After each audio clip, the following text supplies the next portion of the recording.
Pagi Ibu. Pagi Pak. Apa kabar pagi ini Ibu? Alhamdulillah baik Pak. Alhamdulillah Bu ya. Kita semua masih dalam keadaan baik-baik aja walaupun suasana masih dilanda pandemi COVID-19. Ya, alhamdulillah kita masih bisa bertemu di sini dalam pertemuan P2K2. Tapi tetap jaga protokol kesehatan Bu ya. Ya Pak. Ya, jangan dekat-dekat Bu, jaga jarak ya Bu. Ya Pak. Absennya juga terus dihindarkan ya Bu ya. Baik, kita mulai Bu ya. Assalamualaikum warahmatullahi wabarakatuh. Waalaikumsalam warahmatullahi wabarakatuh. Puji syukur kehadiran Allah yang masih memberikan kita kesehatan. Terima kasih ibu-ibu semua telah berhadir di pagi ini. Ibu-ibu masih ingat bulan lalu kita belajar tentang apa Ibu? Masih Pak. Masih tentang bentuk-bentuk kekerasan terhadap anak. Iya, baik, luar biasa ya, luar ya. Jadi bentuk-bentuk kekerasan terhadap anak itu masih ingat ya Bu? Apa aja Bu Husnul? Kekerasan Fisik. Fisik, ada kekerasan fisik. Apalagi Bu? Fisik atau mental. Iya, luar biasa. Fisik, gerakan psikis, mental ya. Kemudian apa lagi Bu? Seksual. Iya, ada kekerasan seksual. Itu sangat berbahaya loh Bu. Itu pengaruhnya bisa berdampak kemana-mana ya. Kemudian ada satu lagi, ada kekerasan sosial. Ya Bu ya, itu bentuk kekerasan sosial juga, membeda-bedakan anak atas perbedaan suku, agama dan ras. Atau ngebully Pak ya? Iya, jangan dibully. Misalnya ada anak di lingkungan kita tuh yang warnanya hitam, ya, cat hitam seperti teman-teman kita tuh di ujung timur, itu jangan dibully. Jadi kita semua pada dasarnya adalah sama ya, yang derajat yang sama. Baik ibu-ibu, kalau sudah paham tentang materi sebelumnya tentang bentuk-bentuk kekerasan terhadap anak, sekarang kita akan belajar tentang mencegah tindakan kekerasan dan penelantaran anak, eksploitasi anak ya. Jadi ibu, penelantaran anak, jadi segala bentuk tindakan orang tua yang tidak memenuhi hak-hak dasar anak itu disebut penelantaran. Jadi penelantaran itu bisa diartikan ibu, menelantarkan anak dengan cara tidak memenuhi hak-hak si anak, itu disebut penelantaran ya. Sedangkan eksploitasi adalah segala bentuk pemanfaatan anak untuk keuntungan, baik itu keuntungan material ataupun non material ya. Jadi memanfaatkan anak untuk keuntungan kita. Jadi ada yang menyuruh anak itu bekerja, contohnya ya. Ada yang nyuruh anak mengemis. Seharusnya anak sekolah tapi kita suruh bekerja secara paksa. Ya, itu adalah bentuk eksploitasi. Paham Ibu eksploitasi itu apa? Paham Pak. Eksploitasi itu kalau bahasa medianya perdagangan.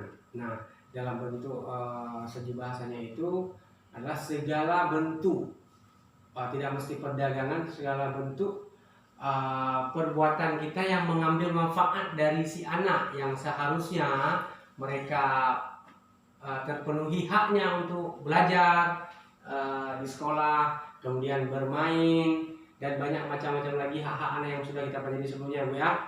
Itu disebut eksploitasi terhadap anak. Nah, kemudian ibu-ibu, cara mencegah penelantaran dan eksploitasi terhadap anak itu ada beberapa cara. Ya Bu ya.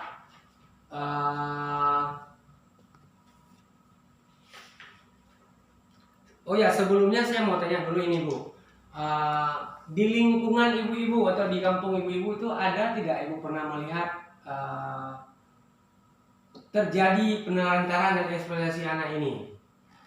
Mungkin bisa dikasih contohnya Ibu Azwar atau Ibu Husnul? Di sini nggak ada Pak. Nggak ada ya, di kampung Ibu nggak ada ya? Nggak ada. Alhamdulillah nggak ada ya. Ibu Husnul? Iya. Nggak ada juga ya? Nggak ada. Oh alhamdulillah, berarti baik-baik semua masyarakat kita Bu ya. Alhamdulillah. Saya sebutkan contoh-contoh itu, contoh-contoh penelantaran anak itu tidak memberikan makanan yang sehat, aman dan bergizi. Jadi anak-anak itu harus terpenuhi haknya untuk makanan yang sehat dan bergizi. Jadi itu juga suatu penelantaran ya Bu ya. Kalau anak-anak itu tidak dikasih makan yang sehat dan bergizi. Kemudian tidak diberikan tempat tinggal dan pakaian yang layak. Ya, itu juga bentuk penelantaran. Kemudian tidak pernah diberi waktu dan kesempatan bermain. Itu penelantaran juga Bu. Jadi kalau ibu nyuruh anak belajar terus, sekolah, pulang sekolah dia les, kemudian malamnya mengaji. Jadi anak-anak tidak punya waktu untuk bermain. Itu juga penelantaran loh Bu. Ngerti ibu-ibu? Ngerti Pak. Alhamdulillah kalau ngerti. Jadi nggak boleh Bu, anak ini kita paksa, ini saya mau anak saya nanti jadi dokter udah besar. Maka dia harus saya suruh belajar 24 jam. Itu nggak boleh. Melanggar hak anak juga. Ya Bu ya? Ya, kemudian kita lanjut, tidak melakukan imunisasi terhadap anak. Itu penelantaran juga. Kemudian tidak mendukung pendidikan anak, tidak memberikan kasih sayang, tidak memberikan perhatian, tidak mendengar pendapat anak. Jadi anak itu kita suruh dengar aturan kita aja, sedangkan dia tidak pernah mau kita dengar. Dia mungkin maunya apa, suka hobinya apa, cita-citanya di sekolah itu apa, tidak pernah kita dengar. Tapi kita paksa terus untuk ikut aturan, itu tidak boleh ya Bu ya. Kemudian ibu-ibu, banyak ya contoh-contoh penelantaran anak di sekitar kita ya, apalagi akhir-akhir ini sering kita lihat di media itu banyak sekali kasus eksploitasi anak ya. Jadi ibu-ibu, semua itu bisa kita cegah bersama apabila alhamdulillah memang di lingkungan kita kalau tidak ada penelantaran eksploitasi, tetapi kalau kita melihat tindakan kekerasan, penelantaran atau eksploitasi terhadap anak, apa kira-kira yang harus kita lakukan ibu-ibu? Kira-kira Harus ibu? melapor Pak, kalau ada penelantaran anak di kampung kita. Ya, bagus, alhamdulillah ya, paham ya. Jadi kita harus jangan berdiam diri ibu. Nah, kita hampiri nasihat baik-baik, anak kenapa ini bisa terjadi kan. Kemudian kalau memang tidak memungkinkan kita bantu, kita lapor, bisa ke RW ya, ke pendamping, ke kami bisa juga Bu, lapor ke pendamping BK bisa, ibu melapor ke polisi, ke RW, kemudian tempat kita melapor lagi ada itu Komnas Perlindungan Anak, bisa itu Bu, ada lembaga yang memang konsen di bagian perlindungan anak ya. Di dinas sosial juga ibu bisa lapor, kemudian ke KPAI itu banyak Bu ya. Nanti kita akan lihat juga nanti ada kontak kontak senternya nanti ada ya, nanti bisa saya tunjukkan. Kemudian itu adalah bagian dari cara mencegah pendeteksian dini terhadap penelantaran anak ya, dengan melapor. Kemudian maaf, itu maksudnya tindakan yang harus kita lakukan apabila kita melihat penelantaran. Sedangkan deteksi dini terhadap kekerasan si anak, terhadap kekerasan agar anak itu tidak ditelantarkan dan dieksploitasi, itu ada banyak cara Bu. Siapa yang bisa sampaikan? Ada ibu yang paham kira-kira cara kita mendeteksi agar tidak terjadi kekerasan pada anak? Ibu Husnul, gimana Bu?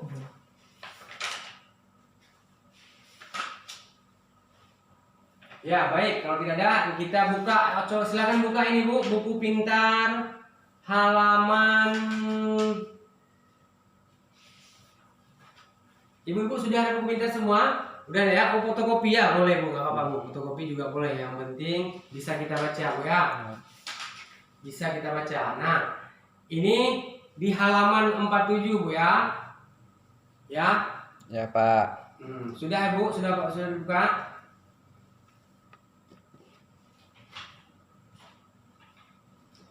Itu yang pertama, ada mengupayakan anak tetap sekolah. Ya, anak-anak itu harus diupayakan agar tetap sekolah dia. Itu salah satu cara pencegahan Kemudian tidak menyuruh anak bekerja yang mengganggu kegiatan bermain dan belajar si anak. Jadi kalau anak-anak suka dia belajar berdagang misalnya kan, suka jualan atau boleh, asalkan atas kemauan si anak sendiri.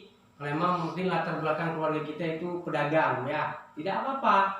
Yang penting tidak mengganggu kegiatan belajar dan bermain si anak ya Bu ya. Kemudian tidak membiarkan anak bersama orang dewasa tanpa pengawasan.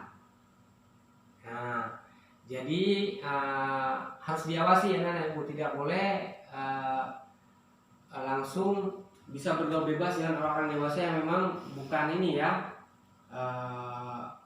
Seumuran dia. seumuran dia ya. Baik.